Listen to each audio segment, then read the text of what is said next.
said in Matthew 5:19, do and teach God's law. This is God's law number 50, newlyweds, loans, kidnappers, and crimes. Here's God's law number 50 from the law book of God in Deuteronomy 24:5 through 16. First, Deuteronomy 24:5. Newlyweds, quote, a newly married man must not be drafted into the army or be given any other official responsibilities. He must be free to spend 1 year at home bringing happiness to the wife he has married, end quote. This law shows God's great priority for marriage, for husbands to be home, and 1, make a family. Number 2, make a happy wife. But most obviously from this verse, we learn that God is not against having an army to fight to protect the nation.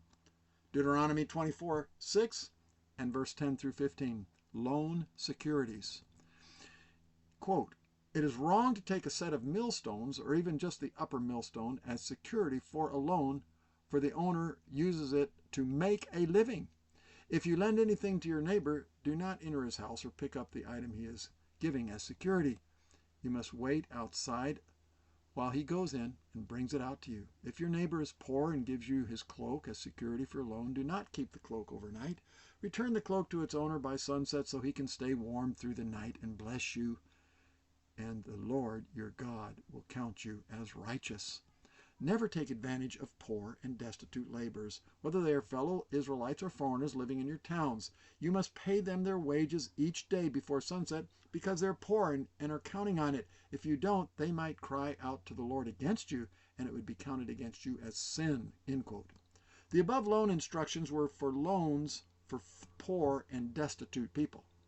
The Lord talks about being gracious to foreigners as well, but how to voluntarily treat foreigners in Israel, where Israel's civil law was God's law, is quite different than foreigners in a nation with unbiblical socialistic laws via forced taxing of citizens to give foreigners housing, food, medical, and education, etc.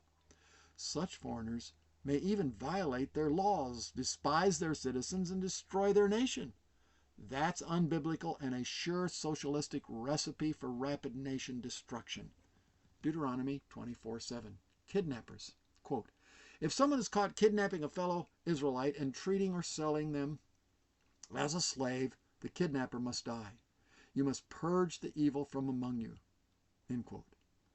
Regardless what a kidnapper does with their victim, the punishment is the death sentence. Exodus 21:16 says, quote, anyone who kidnaps someone is to be put to death, whether the victim has been sold or is still in the kidnapper's possession, end quote. To murder someone was to deprive someone of life, and the murder was to always receive the death sentence.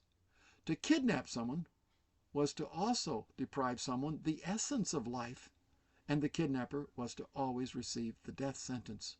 Without swift justice and capital punishment for murderers and kidnappers, it does not purge evil from the land, and such evil will increase in the land. Deuteronomy 24:16, individual crime. Parents are not to be put to death for their children, nor children to be put to death for their parents. Each will die for their own crime, end quote. Regardless of how bad some parents have been, they are not responsible for any crime their son or daughter commits. They may receive shame for irresponsible parenting, but should never receive any civil punishment for any crime of their son or daughter. Neither should a crime nor a liability of a parent ever be carried over to a son or daughter. Knowing God's law should give every wise legislator knowledge how to legislate, and every wise judge knowledge how to judge, and every wise citizen knowledge what to pray for and promote with their civil leaders.